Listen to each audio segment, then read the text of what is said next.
மகளிர் தின விழா கொண்டாட்டம் தாவேக்க சார்பில் இன்னும் சில நிமிடங்களில் தொடங்க இருக்கிறது. இதற்கு முன்பாக இந்த விழாவுக்கு வந்திருக்கக்கூடிய தாவேக்க மகளிர் அணியினர் தெரிவித்த கருத்துக்களை பார்க்கலாம்.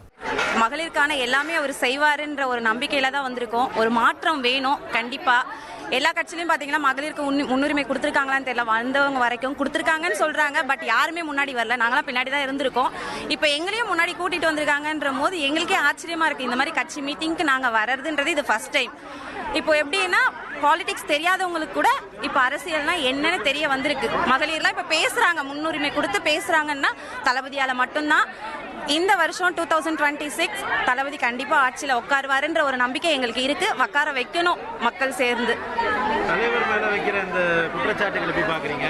இந்த ஒரு வாரமா நிறைய விஷயங்கள் ஏங்க யாரு மேல குற்றச்சாட்டு இல்லைங்க. யாரு தப்பு பண்ணாது? ஒரு ஹியூமன்னாலே தப்பு பண்றோம். அவர் தப்பு பண்ணாரு நாங்க சொல்ல வரல. ஏன் அவர் கூட சகமா அவங்க நடிச்சிருக்காங்க. நடிக்கும் போது தப்பா பார்க்காதவங்க என் கூட வரும்போது தப்பா பாக்குறாங்க. இதுல நிறைய இருக்கலாம். ஃப்ரெண்ட்ஸா வந்திருக்கலாம். ஏன் நாங்க அதை தப்பாவே பார்க்கல. இப்போ ஒரு நோட்டீஸ் வந்திருக்குன்றதுனால அவரை நம்ம தப்பா சொல்ல முடியாது. அதாவது அவங்க ஃபேமிலி இஷ்யூ. இது வந்து அவர் அரசியலுக்கு வந்திருக்காரு. அவரை நாங்க தலைவராக தான் பாக்குறோமே தவிர்த்து அவரோட பர்சனல் கூட நாங்க போக விரும்பல. இந்த விஷயமும் ஓட்டு வந்து எந்த விதத்திலும் பாதிக்காது. எப்படி பாதிக்கும்? பாதிக்கிற மாதிரியே இல்லையே. அவர் பாதிக்கிற மாதிரி என்ன பண்ணாரு? பப்ளிக்கா தானே வந்தாரு. யாரையும் கூட்டிட்டு ரகசியமா போல இல்லையா? பப்ளிக் பிளேஸ்ல தானே வந்து அவர் நிக்கிறாரு. மக்கள் எல்லாம் பாப்பாங்கன்னு அவருக்கும் தெரியும். இதனால நமக்கு பாதிக்கும்ன்றது நீங்க கேக்குறீங்க. அது பாதிக்கும்ன்றது தலைவருக்கு தெரியாதா? தெரிஞ்சுதானே தைரியமா வந்திருக்காரு. அப்ப தில்லா வராருன்னா அவர் எதுக்கையும் ஃபேஸ் பண்ண ரெடியா இருக்காருன்னு தான் அர்த்தம் நாங்க பாக்குறோம். சப்போர்ட்டர்ஸ்லாம் நிறைய பேர் அவங்களோட சப்போர்ட்டை நாங்க இல்ல இதுக்கு மேல அப்படின்ற மாதிரி சார் பேசுறவங்க நிறைய பேசுவாங்க சார். இது சோஷியல் மீடியா. இப்ப நீங்க நல்லா இருந்தாலும் பேசுவாங்க, நாளைக்கு கெட்டு போனாலும் பேசுவாங்க. பேசுறவங்கள பத்தி நம்ம எடுக்க கூடாது. அவர் கூட யார் இருக்காங்க கடைசி வரைக்கும் அப்படின்றத மட்டும் தான் நாங்க பாக்குறோம்.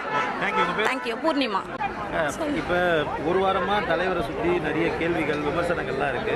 இதை எப்படி பாக்குறீங்க? அதை பத்தி என்ன சொல்றதுனே எனக்கு தெரியல. எதுக்கு தளபதிக்கு இப்படி ஒரு நெருக்கடி கொடுக்குறீங்கன்னு எனக்கு தெரியல. யாரு அதான் சொல்ற போனா யாரு இருக்கா? யாரு ஒழுக்கமா இருக்கா சொல்லுங்க. அவங்க ரெண்டு பேரும் ஒன்னா இருந்தது நம்ம போய் பார்த்தோம். என்னோட ஃபர்ஸ்ட் கொஸ்டினே அந்த ரெண்டு பேரும் ஒன்னா இருந்தது நம்ம பார்த்தோமா? பார்க்காம நீங்களா இருக்கிறதுக்கு இஷ்டத்துக்கு போட்டு போட்டு போட்டு போட்டு டம்ப் பண்ணா அந்த மனுஷன் என்ன பண்ணுவாரு? என்ன பண்ணுவார் சொல்லுங்க. எதுக்கு அதை பத்தி பேசுறாங்கன்னு எனக்கு தெரியல. இப்ப இந்த மாதிரியான விஷயங்கள் வந்து மகளிருடைய வாக்குகளை குறைச்சிருச்சு அப்படின்ற கருத்துக்கள் யார் சொன்ன மகளிர் வாக்குகளை குறைச்சிச்சுன்னு? அப்படிலாம் இல்லை. பர்சனல் வேற, கட்சி வேற. பர்சனல்ல இருக்கிறத நம்ம கண்ணால பார்க்கல. ஆனா கட்சிக்காக அவர் என்ன செய்யறாருன்றதை மட்டும் தானே நம்ம பார்க்கணும். கட்சிக்காக அவர் எல்லாத்தையும் விட்டுட்டு வந்திருக்காரு. சொல்ல போனா உச்சத்துல இருக்கிற அவரு எதுக்காக நம்மளுக்காக செய்யணும்ட்டு கீழே வரணும்? அவரோடது ஏன் பின்னாடி உள்ளதெல்லாம் நீங்க எல்லாரும் பார்க்கணும்ன்றது எனக்கு தெரியல. ஆமா, பர்சனல் வேற, அரசியல் வேற. என் பேர் வைஷ்ணவி. நான் அசோக் நகர்ல இருந்து வரேன். எப்படி பார்க்கணும்னா வந்து தானே இருக்கோம், வராமலாம் இருக்க. நல்லவங்க மேலே இப்படி தான் விமர்சனம் வந்துட்டே தான் இருக்கும். அதை நம்ம கண்டுக்கவே கூடாது. கண்டுக்கினா தான் நம்மளுக்கு தலைவலி. கண்டுக்காமல் இருந்தால் நம்மளுக்கு ஜாலி. இப்போ கட்சி தலைவர்ன்ற விதத்தில் அவர் மேலே நிறைய விமர்சனங்கள் இருக்குது. இப்போ இது அரசியல் ரீதியாக வாக்குகளை குறைக்கும் அப்படின்னு நீங்கள் பார்க்கல? இது வாக்குகளை எந்த குறைக்காது? குறைக்காது. இருக்க தான் இன்க்ரீஸ் ஆகிட்டே இருக்காண்டி வாக்கு ஒருபோதும் குறையவே குறையாது. மகளிரோட வாக்கு அப்படியே தான் இருக்கு. அப்படியே தான் இருக்கும். இந்த கேஸ் எல்லாம் வந்ததுக்கு பிறகு அப்படியே தான் இருக்கும். அப்படியேதான். என் பேர் ஸ்வாதி அம்பேத்கர். அசோக் நகர்ல இருந்து வர சென்னை. தேங்க்யூ. நிறைய விமர்சனங்கள் விவாகரத்து மனுலாம் போட்டுருக்காங்க. இதெல்லாம் எப்படி பாக்குறீங்க? இது நெகட்டிவ் தாட்ஸ் தான். எல்லாமே வந்து ஒரு இதுக்காக சொல்றாங்க. எல்லாமே ஆரம்பத்துல இருந்து சொல்லிட்டு தான் இருக்காங்க. அவர் மேல இல்லாதெல்லாம் சொல்லிட்டு தான் இருக்காங்க. இதெல்லாம் நம்பிட்டு இருந்தா இதுவாகாது. அரசியல் வேற, ஃபேமிலி வேற. இது ரெண்டையும் வந்து நம்ம வந்து கம்பேர் பண்ணக்கூடாது. அவ்வளோதான் என்னோட தாட். அவ்வளோதான்.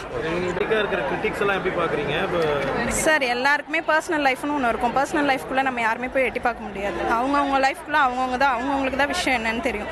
ஸோ நம்ம பார்க்க வேண்டியது அரசியல் இது மட்டும்தான். ஸோ அதில் அவர் எப்படி இருக்காரு, அதில் என்ன இருக்காரு, அதை மட்டும்தான் நம்ம பார்க்கணும். ஒரு ஃப்ரெண்ட்ஸாக இருக்கிற விஷயத்தை வந்து நம்ம அசிங்கப்படுத்தக்கூடாது. அது இன்னும் அவருமே சொல்லலை, இவங்களுமே சொல்லலை. ஸோ ஃப்ரெண்ட்ஸாக இருக்கிறது கூட தப்பு கிடையாது இல்லை. அதை நாம ஏன் தப்பாக புரிஞ்சுக்கணும்? தனிப்பட்ட நபராக இருக்கும்போது பிரச்சனை இல்லை. ஒரு கட்சி தலைவர் சில விஷயங்களை பேசுகிறாரு, பெண் உரிமை சார்ந்து பேசுகிறாரு, பெண்கள் பாதுகாப்பு சம்பந்தமாக பேசும்போது அவர் மேலே ஒரு விமர்சனம் வைக்கும்போது இந்த மாதிரியான செயல்பாடுகள் பெண்கள் மத்தியில் வாக்குகளை குறைக்கணும்னு நம்ம பார்க்கணும். எங்களுக்கு அந்த மாதிரிலாம் எதுவுமே குறையாது. அந்த மாதிரிலாம் எந்த தாட்ஸும், நெகட்டிவ் தாட்ஸ் எங்களுக்கு எதுவுமே கிடையாது. பார்க்குறவங்களுக்கு தப்பான கண் இருந்துச்சுன்னா நம்ம எதுவும் பண்ண முடியாது. இப்போ நாங்களுமே நிறைய ஜென்ஸோட பழகிறோம், ஃப்ரெண்ட்ஸாக இருப்போம். பட் அதை வந்து தப்பாக பேச முடியாது இல்லையா? ஃப்ரெண்ட்ஸுன்றது பாய்ஸ் கேர்ள்ஸ் எல்லாருமே ஃப்ரெண்ட்ஸாக இருப்பாங்க. கேர்ள்ஸ் மட்டும்தான் கேர்ள்ஸ் கூட தான் ஃப்ரெண்ட்ஸாக இருக்கணும்னு அவசியம் கிடையாது. ஒரு ஃப்ரெண்ட்ஷிப்பை வந்து நம்ம தப்பாக யூஸ் பண்ண வேண்டாம். அவ்வளோதான். அவ்வளோதான். தாவேக்கா தொண்டர்கள் வந்து இந்த இந்த அந்த இதில் தான் சார் இப்போ பிறகும் நீங்க வந்து எங்களுக்கு எந்த ஒரு இதுவுமே கிடையாது, எங்களுக்கு நெகட்டிவ் தாட்ஸ் எதுவுமே கிடையாது. அவர் மேலே நல்ல ஒப்பீனியன் தான் இருக்குது. அவர் கண்டிப்பாக நல்லது செய்வார், அந்த நம்பிக்கை எங்களுக்கு எப்பயுமே இருக்குது. வாக்குறுதிகள் இருக்கும். இன்னைக்கு நாளைக்கு மகளிர் தினம், மகளிர் தின தொட்டி மகளிர் தின விழா நடக்குது. அதில் வாக்குறுதிகள் வெளியிடுறாங்க. உங்களுடைய மனநிலை எப்படி இருக்கும்? மகளிருக்கான ஒரு சிறப்பு ஒரு எதனா ஒன்று வச்சிருப்பாரு. ஸோ அதை வெளியிடுவாருன்ற ஒரு நம்பிக்கையில் வந்திருக்கும். இந்த ஒரு வாரமாக அவர் மேலே வைக்கிற விமர்சனங்கள் இப்போ தொண்டர்கள் கிட்ட கேட்கும்போது இது வந்து நாங்கள் பொலிட்டிக்ஸ் தனியாக பார்க்குறோம், பர்சனல் தனியாக பார்க்குறோம் அப்படின்றாங்க. கட்சி தலைவராகவுமே அப்படி இருக்கும்போது இந்த விஷயங்கள்லாம் விமர்சனங்களுக்குள்ள எப்படி பார்க்குறீங்க? அது பர்சனல் தான் சார் என்னை பொறுத்த வரைக்கும். இப்போ அவர் எதுவாக இருந்தாலுமே அவர் ஓப்பன் அப் ஆனால் தான் நம்மளுக்கு அவர்கிட்ட இருக்க குட்டோ பேடோ எதுவாக இருந்தாலுமே தெரியும். அதுக்கு முன்னாடி நம்மளே மீடியாவில் சோஷியல் மீடியாவில் நிறைய வந்துகிட்டே இருக்குது. ஸோ அதை பார்த்து அவருக்கு நெகட்டிவிட்டி வரணுன்றதுக்காக இந்த மாதிரி பண்ணுறாங்களா என்னன்னு தெரியாது. பட் அது அவர் வாயால் சொல்கிற வரைக்கும் யாரும் அதை பற்றி பேசுறதுக்கு ரைட்ஸ் இல்லைன்னு நினைக்கிறேன் நான். தலைவர் வந்து இதை பற்றி மௌனம் கலைக்கணும், பேசணும் அப்படின்னு ஏதாவது இப்போ உங்ககிட்ட இந்த ரெக்வஸ்ட் இருக்கு? அது அவங்க பர்சனல் இல்லையா? ஸோ நம்ம பர்சனலாக யாரும் எதிர்பார்க்க மாட்டாங்க. ஸோ அதே மாதிரி அது அவர் பர்சனல். பட் இவங்க ட்ரிகர் பண்ணுறதுனால மேபி அவர் இன்டைரக்டாக சொல்ல வாய்ப்பு இருக்குது.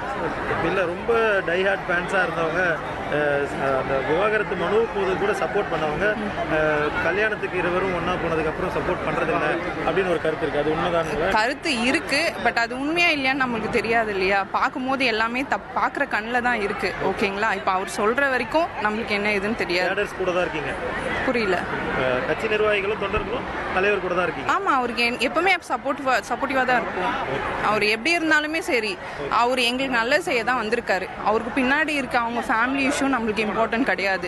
எங்களுக்கு நல்ல தலைவராக இருக்காரா, எங்களுக்கு நல்லது செய்கிறாரா, நாங்கள் அதை மட்டும் தான் எதிர்பார்க்குறோம்.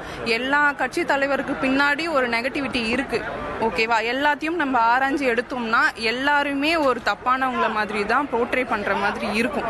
ஓகேங்களா? அது பர்சனல்ன்றது பர்சனலாக பார்க்கணும், அரசியல்ன்றது அரசியலாக பார்க்கணும். ஓகேங்களா? தேங்க்யூ. ஆரம்பிச்சது உங்களுடைய கிரேஸ் விஜய் கிரேஸ் வந்து எங்கள் டாடி வந்து குட்டி வயசுலேருந்து எனக்கு விஜய் பாட்டு, விஜய் பிக்சர் ரிட்டர்ன் போயிட்டு வீட்டில் டான்ஸ் ஆடி அவருக்கு ஒரு அட்மினிஸ்ட்ரேஷன் வந்துச்சு. எனக்கு பொலிட்டிக்கல் லீடரா எப்படி பண்ணிக்கிட்டு இருக்காருன்னு நினைக்கிறீங்க? Fantastic. Keep going. That's all I can say. இந்த ஒரு 10 டேஸ் அவர் மேல வைக்கிற கிரிட்டிசிசம்ஸ், அந்த கிரிட்டிக்ஸ்லாம் பாக்குறீங்களா? அதெல்லாம் பாக்குறோம். இந்த காதுல விட்டு அந்த காதுல தான். அவ்வளவுதான். He needs to focus on how to get to the top. That's it. அவ்வளவுதான். பொலிட்டிக்கல் லீடரா அவர் நல்லா பண்ணிக்கிட்டு இருக்காரு. கண்டிப்பா டெஃபினட்டா 110%.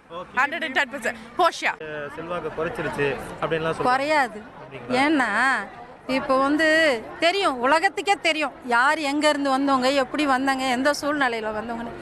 விஜயோட அப்பா எப்படி இருந்தார், எப்படி ஒரு கதை வசனம் எழுதினார், வாழ்க்கை வரலாறு எப்படி படமாக எடுத்து பட்டி தொட்டியில் இந்த புளியம்பட்டி கிராமம்ன்ட்டு அந்த படத்தெல்லாம் அந்த கதையெல்லாம் எழுதினவர் உண்மையாக நடந்தது.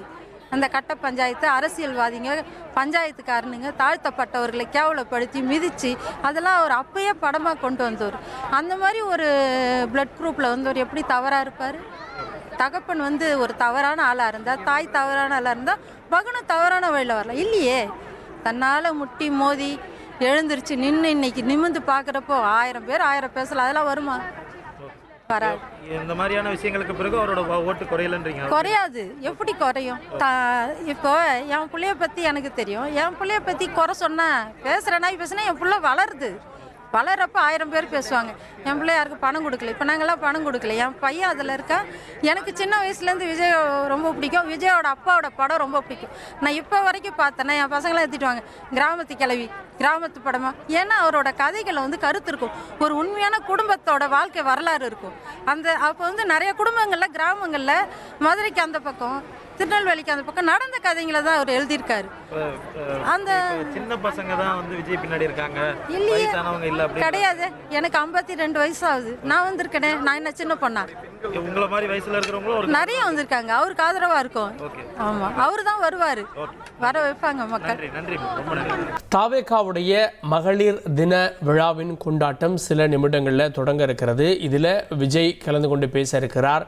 இதில் பிரத்யேக ஏற்பாடுகள் அப்படின்லாம் இருக்கிறது. இதே போல் தாவேகாவுடைய சிறப்பு செயற்குழுலாம் நடந்தப்போ ஆட்டம் பாட்டம் பாடல் அப்படின்லாம் இடம்பெற்றது. அது மாதிரி இன்றைய தினத்திலும் வடிவமைக்கப்பட்டிருக்கா அப்படின்ற கேள்விகளும் இருக்கிறது. சில சிறப்பு விருந்தினர்கள் கிரேஸ் பானு உள்ளிட்டவர்களாம் இந்த நிகழ்வில் பங்கேற்று பேச போகிறாங்க அப்படின்ற தகவலும் வெளியாகி இருக்கிறது. இன்னும் சில நிமிடங்களில் இந்த விழா தொடங்க இருக்கிறது. சமீபத்திய சர்ச்சைகளுக்கு விஜய் விடை கொடுப்பாரா? அடுத்தது தாவேகாவுடைய வாக்குறுதிகள் என்ன அப்படின்றதற்கு விஜய் இன்றைய தினம் வெளியிடுவார் அப்படின்ற விஷயங்களும் சொல்லப்படுகிறது. இது எல்லாமே இன்னும் சில நிமிடங்களில் விஜய் நிகழ்ச்சியில் கலந்து கொண்ட பிறகு, ஏற்கனவே அவர் மாமல்லபுரத்துக்கு வந்துட்டார், விஜய் இந்த நிகழ்ச்சி நடக்கக்கூடிய இடத்திற்கு வந்த பிறகு, அவர் கலந்து கொண்ட பிறகு தெரிய வரும். விஜய் பற்றிய கேள்விகளுக்கெல்லாம் அவர் விடை சொல்லக்கூடும் அப்படின்னு எதிர்பார்க்கப்படுகிறது. உங்கள் தந்தி1 தொலைக்காட்சியில் காதலும் கலகலப்பும் நிறைந்த ஒரு புத்தம் புதிய ஃபேண்டசி தொடர் ராஜா ராணி தினமும் இரவு 8 மணிக்கு.